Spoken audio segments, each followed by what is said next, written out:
Hello and welcome to Health Professional Radio. I'm your host, Neal Howard. Thank you so much for joining us today. You know, the holidays are upon us.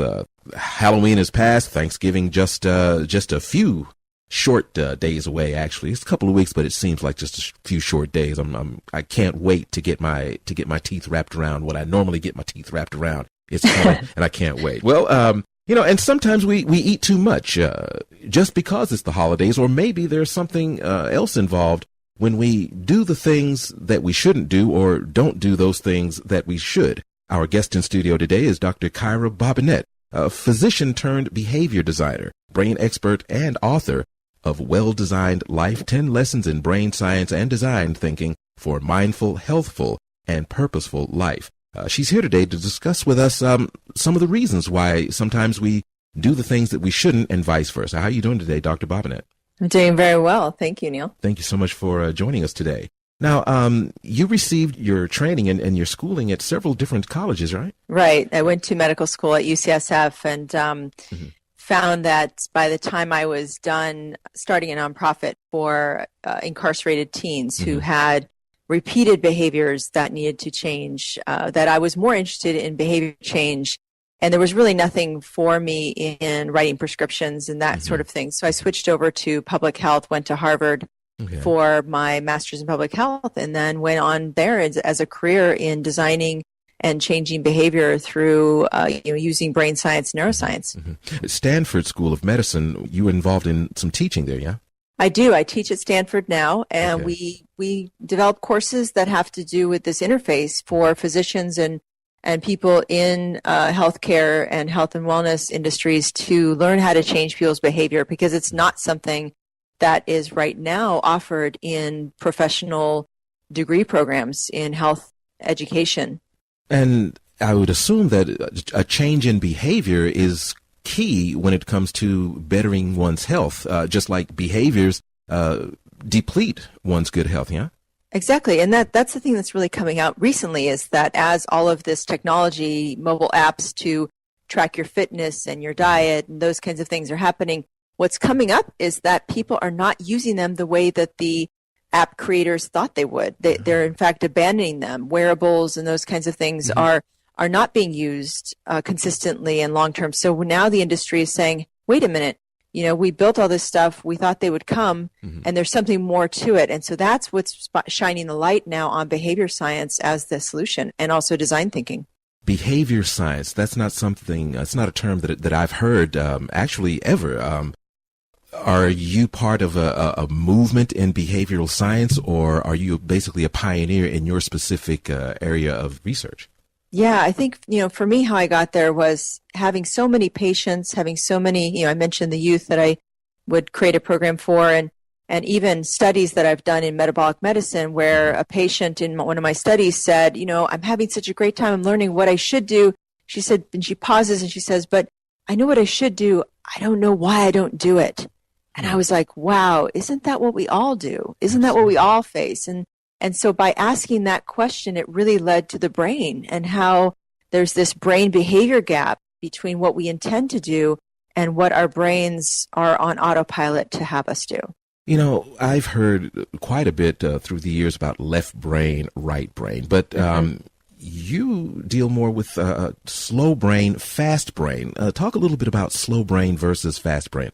Right, exactly. So, we're lucky to live in an era where there's enough evidence bubbling up to the mass consciousness around this kind of system 1 and system 2 thinking is how behavioral psychologists first described it. fMRI, which is a way of visualizing the brain, has discovered neuroplasticity, which is the lifelong ability to change your brain. So there's a lot of effort right now around, change your brain and make your brain better. And, even memory testing and things like that have gotten better.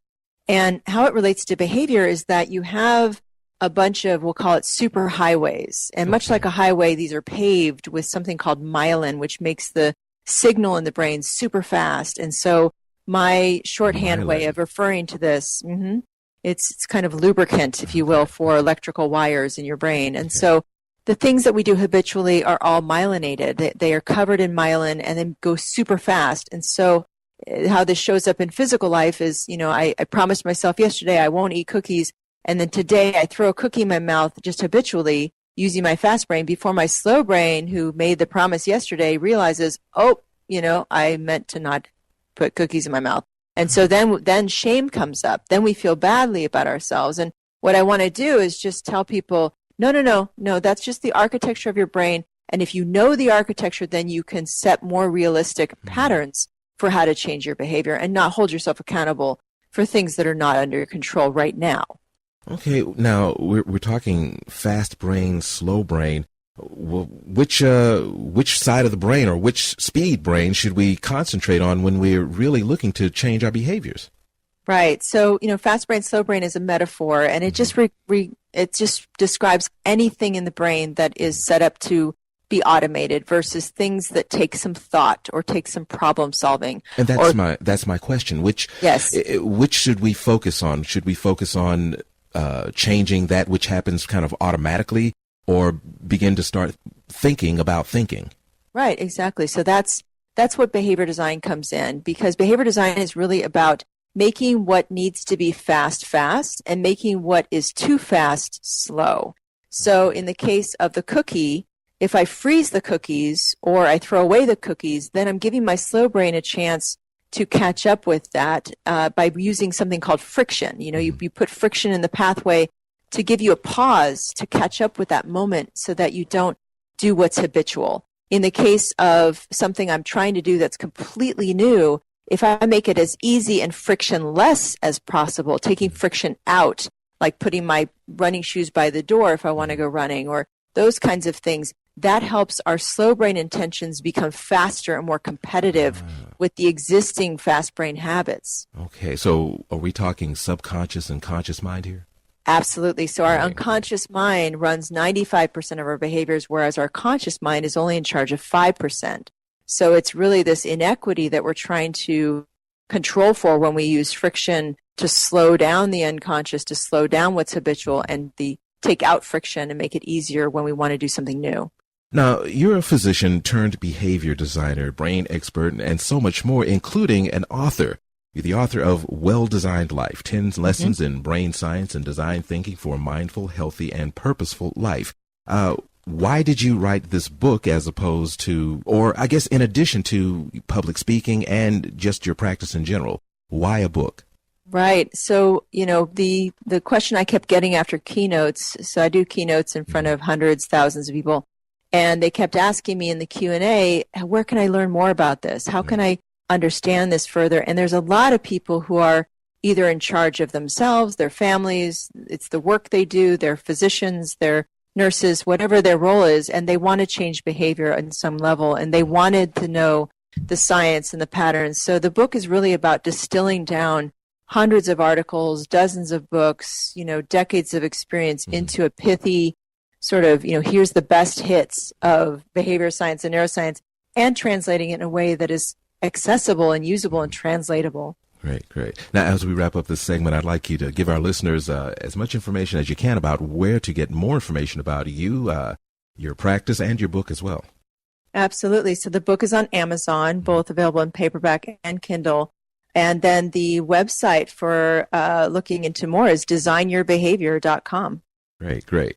You've been listening to Health Professional Radio. I'm your host, Neal Howard. We've been in studio today talking with Dr. Kyra Bobinet, CEO of Engaged In, a design firm using neuroscience to change behavior, for which she received the Harvard T.H. Chan School of Public Health Innovator Award.